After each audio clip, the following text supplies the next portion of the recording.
Les états financiers publiés par les entreprises peuvent s'avérer, sur certains sujets, à la fois riches en données et pauvres en informations.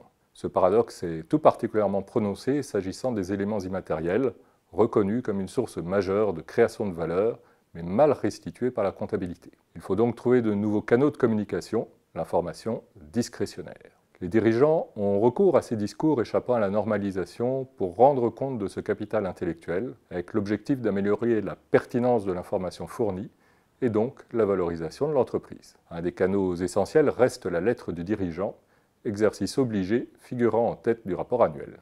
Pour étudier ces lettres, nous avons utilisé un logiciel d'analyse lexicographique sur un échantillon de 241 d'entre elles, publié à la clôture de l'exercice 2016. De quoi parle-t-elle au-delà des propos attendus sur la stratégie, la gouvernance ou la performance financière? Tout d'abord, de capital humain, c'est-à-dire des individus composant le groupe, de leur état d'esprit et de leur culture d'entreprise. Cette préoccupation est très présente dans les entreprises où ces enjeux sont centraux, commerce de détail, hôtellerie, secteur du luxe. Ensuite, de capital commercial, c'est-à-dire des orientations marketing de l'entreprise, de la conquête de marché et de l'adaptation ou de l'innovation produit.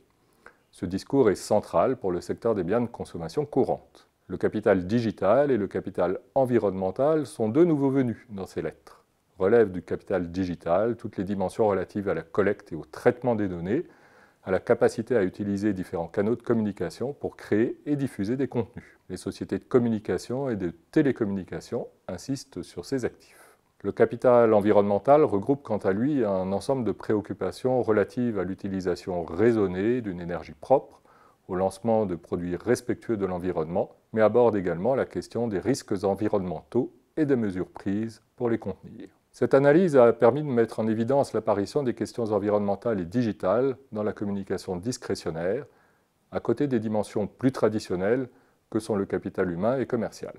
Le capital environnemental prend de l'importance probablement sous la pression des évolutions réglementaires, alors que le capital digital reflète vraisemblablement une évolution des pratiques d'affaires que la récente pandémie a probablement contribué à accentuer. Mais il faudra recommencer l'étude sur de futures publications pour mieux appréhender les conséquences de celle-ci.